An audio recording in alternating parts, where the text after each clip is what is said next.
beginning of each person's fitness journey is often represented as either a matter of motivation, discipline, personal responsibility, or a combination of them. However, the same journey is also influenced by the wide range of occupational, psychological, and lifestyle-related factors.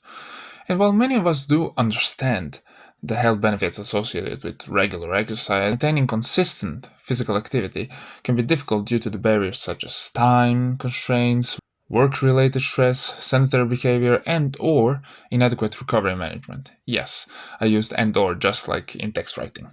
But in all seriousness, understanding such barriers is important when trying to understand why so many people struggle to initiate or sustain long-term exercise habits. So, for today's subject, we're going to be focused on different aspects and challenges surrounded around starting your own fitness journey, obstacles associated with them, as well as different solutions to each of those problems. And in order to spare you some time as well, I would recommend you to skip to the part of the video which applies mostly to you and your needs. So, without further ado, let's start. This one is considered as one of the primary reasons associated with an inconsistent exercise schedule or reduced participation in regular physical activity, and for good reason, since there are several factors that contribute to this perception, one of them including demanding work schedule, family commitments, social obligation, and the most common one, long working hours.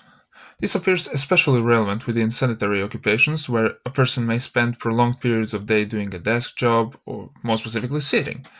It is also important to mention how occupational differences from each job category also influence overall activity levels. Normally, we have two types of job categories. We have higher status and lower status. People in higher status occupations or higher socioeconomic status occupations will most often engage in sedentary behavior at work due to the office-based work or administrative responsibilities. While, on the opposite side, lower status occupations are mostly associated with higher levels of physical movement, sometimes with greater intensity. As for the solution, there are several important factors that should be taken into consideration. One practical approach is focusing on high-intensity training performed with relatively short duration, typically between 15 to 30 minutes. You have probably heard of the phrase no pain, no gain. It's impossible that you can't if you followed on the social media over the years. While the phrase is often overused, there is, however, some truth behind it. In order for the body to improve health, strength, and physical performance, muscles must be challenged enough to stimulate adaptation and growth. However, this process must be approached in a structured and gradual manner. Without proper progression, excessive intensity may lead to overexhaustion, inadequate recovery, which in turn leads to decreased performance or even injury. For that reason, gradual increase in training intensity is needed. The body should first adapt to lower levels of physical activity before progressing forwards and higher intensity exercises. Over time, as fitness improves, individuals may eventually reach the levels where they are capable of training at near maximal intensity, safely and effectively. One of the major advantages of high-intensity exercise is time efficiency. Although high-intensity training can be physically demanding and mentally exhausting, if you've ever gone through one, it also produces a stronger recovery requirement. Following intense exercise, the body generally requires approximately 48 to 72 hours to regenerate and adapt effectively. This creates that important benefit for individuals with busy lifestyle.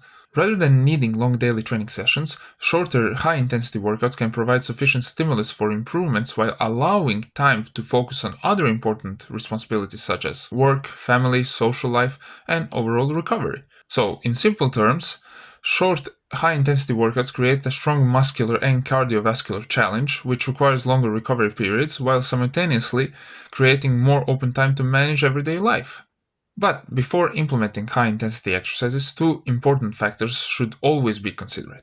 First is training experience, second, existing injuries, and third, health conditions. For the beginners, the primary focus should not be intensity, but a foundation building. As stated by one of the greatest Chinese philosophers, Lao Tzu, a journey of 1,000 miles begins with a single step.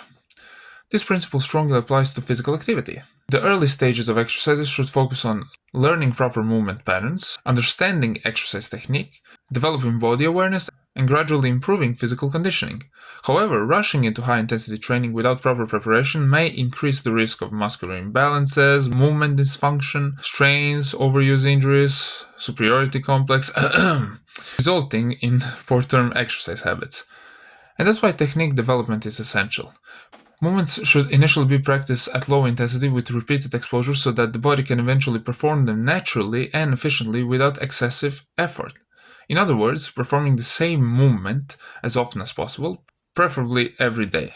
Now, for some people that might not be completely realistic or possible, but I do believe every one of us can always find at least 15 to 20 minutes a day to use to actually practice those things. Once movement patterns become consistent and technically stable, intensity can gradually increase to improve overall performance. For individuals training at home using only bodyweight exercises, easier exercise variations should initially become the main focus until the body adapts sufficiently to perform standard exercise variations safely. Regular technique practice, ideally performed consistently throughout the week, can build a strong foundation for movement efficiency as well reduce injury risk.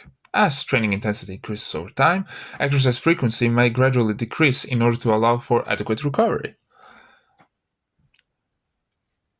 The second major consideration involves injuries and overall health status. Physical health should always remain the highest priority within any exercise program. Healthy muscles, joints, bones, and organs are fundamental for maintaining normal daily function, movement capacity, recovery ability, and long-term physical development. However, when health problems are present, even simple physical tasks may become significantly more difficult. This does not mean that individuals with health conditions should avoid physical activity entirely. In many cases, appropriately structured exercise can support recovery, symptom management, physical function, and long-term health outcomes. However, not all health conditions are identical. Some conditions may only produce minor limitations that do not significantly interfere with an active lifestyle. Others may involve more severe function restrictions where physical activity must be carefully adapted to avoid worsening symptoms or creating additional complications. For this reason, exercise should always be adjusted according to the individual's physical conditions and capabilities. A useful general guideline should be following. Understand the underlying cause of the health problems first, then identify the safest and most effective way to adapt physical activity without worsening the symptoms over time. When necessary, consultation with a qualified health professional might help identify the root cause of the issue and determine the appropriate exercise modifications. For individuals with limited time availability, exercise efficiency becomes especially important.